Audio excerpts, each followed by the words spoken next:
Bien le bonjour à toutes et à tous les amis, j'espère que vous allez bien et aujourd'hui on se retrouve pour un nouveau Let's Play React. Alors aujourd'hui nous allons découvrir le dernier jeu de l'année 73 qui est Space Race. Alors Space Race, jeu d'arcade développé et édité par Atari le 16 juillet 73. Il s'agit du deuxième jeu de l'entreprise après Pong 72 qu'on a fait bien sûr sur la chaîne, qui marque le début de l'industrie du jeu vidéo commercial. Deux joueurs contrôlent chacun une fusée dans le but d'être les premiers à les déplacer du bas vers le haut de l'écran, tout en évitant les astéroïdes. Space Race est le premier jeu vidéo d'arcade de course et le premier jeu ayant pour objectif de traverser l'écran tout en évitant des obstacles. C'est intéressant ça. Le développement de Space Race débute durant l'été 72 sous le nom d'astéroïdes par le cofondateur d'Atari Nolan Bushnell, sur la base de ses idées et de celles du cofondateur Ted Dabney. Le design final est réalisé par Dabney, éventuellement avec l'aide de Bushnell et du concepteur de Pong Allan Alcorn. Le jeu doit être rapide et créé pour respecter un contrat antérieur établi avec Midway Manufacturing Company. L'ingénierie et le prototypage sont réalisés par Alcorn. Lorsque la création du jeu est achevée et que le design est prêt à être donné à Midway pour être publié sous le titre Astéroïdes, Atari produit sa propre version quasiment identique sous le Space Race. Ah les enfoirés, ils ont piqué le concept. 50 bornes d'arcade sont produites en utilisant le design en fibre de verre conçu par George Faraco, avant que le reste des unités ne soient construites sous forme de bandes standards moins onéreuses. Space Race n'est pas un succès commercial. Bushnell a déclaré qu'il était beaucoup moins populaire que Pong. Midway considère à l'époque que la sortie de Space Race viole le contrat qui lie Atari et pour le jeu Astéroïdes. Ouais, c'est ça. Les entreprises trouvent un accord annulant le versement des droits d'auteur à Atari. Et bien, découvrons ça tout de suite les amis. Hop. Hop, je me remets là. And this time we're going to look at a game Okay, called Space Race, and this was Atari's second game. It was created in 1973, and it's a discrete logic game. And discrete logic games aren't generally very well emulated, if at all, by name. And so I had to play this on the emulator Dice. But there is one cabinet of Space Race. And there's the other one. It's a really weird angular cabinet. Wow, c'est original. But this was too old for me to remember seeing as a little kid. But this is really a dull game, even for 1973. This was developed in 1972 under the name Asteroid, and it was to be given to Bally Midway as part of a contractual agreement. But Atari released their own version called Space Race, and Midway stated it was a violation of contract, and it was, and Atari agreed to forfeit royalties for the game. Allan Alcorn and Nolan Bushnell were probably also involved in the making of this game. But it's really dull. It's a two-player only game, and each player is trying to steer a ship upwards to the top of the screen.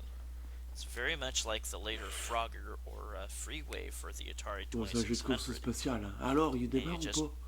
As soon as you reach the top with your spaceship, you get a point. But those little dashes that go across the screen, they're supposed to be like stars or something, or no, they're asteroids. They don't look like asteroids at all. But if they touch your ship, you get pushed back to the start.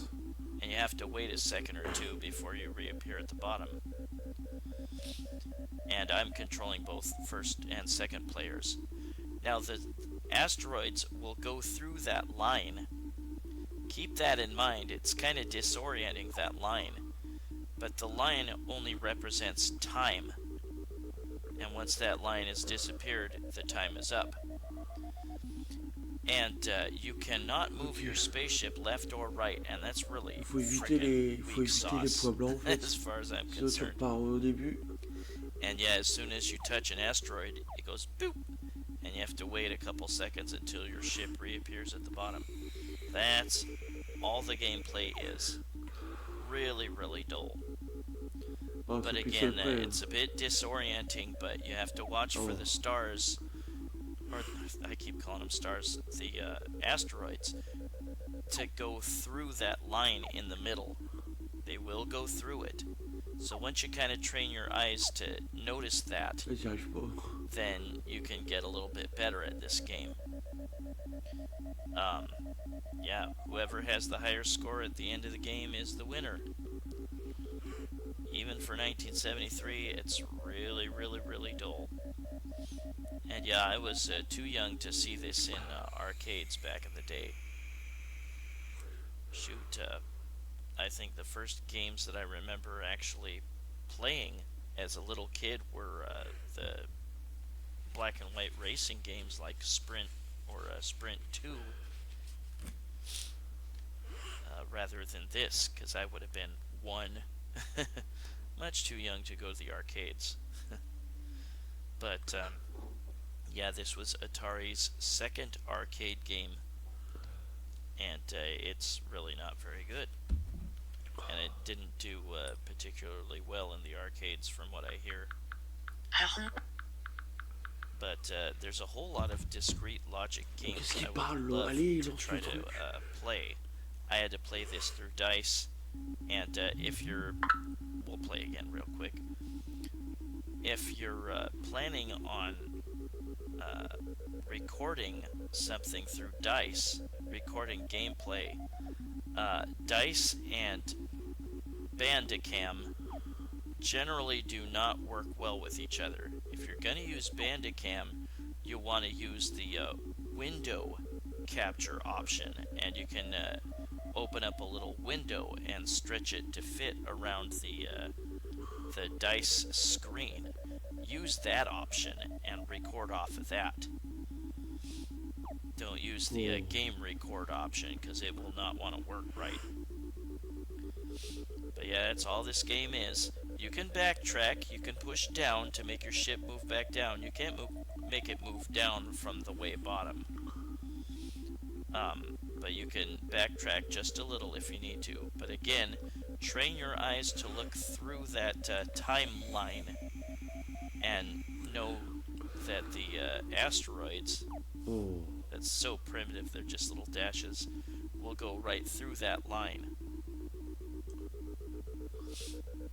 It took me a minute or two to figure that out, but once I did, I was able to get more points. I'm gonna play like one more game after this, and I will just try to get as many points as I can. You know, just controlling the one player on the left.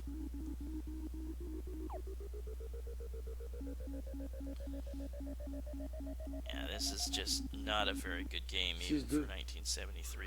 Pas mal. But yeah, let's try it one more time. Oops, that was clumsy. But yeah, know that the asteroids, little dashes, are gonna go right through that timeline. And so just keep your eyes going all over the place, even on the second player's side of the screen. And then you'll be able to get at least 10 points each time you play, probably. Yeah, not a very good game. It's kind of interesting that even after Atari ripped off Magnavox, Magnavox's idea to make Pong, they ripped off Ah, il y a une ligne de temps, d'accord. the game that they were J'avais pas fait making for attention. Valley Midway, Asteroid, and they made Space Race. La ligne blanche, c'est pas pour débarquer les When I joueurs, think of c'est une ligne the de temps. title Space Race, I think of C'est un timer. really dumb cartoon from the late 70s called Yogi's Space Race. It had Yogi Bear in it. It's pretty dumb. But yeah, this is a very, very, very dull game, even for 1973. If you remember seeing this in arcades, probably probably somewhere in your mid-50s or thereabouts. Um, leave a comment if you do remember this in arcades. Oh, ok. But that is Space Race by Atari in 1973, their second game. But yeah, that was Space Race by Atari in 1973. Ben voilà les amis, c'est la fin de cette vidéo.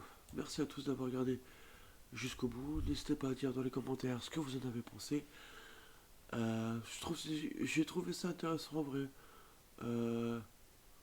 Bon, c'est dommage que j'ai pas pu le faire moi-même puisque le jeu n'était pas sur ROM Station. Mais j'aurais bien voulu essayer pour voir.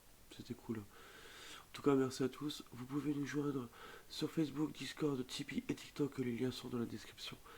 Et bien sûr, n'hésitez pas à liker, partager, abonnez-vous à la chaîne.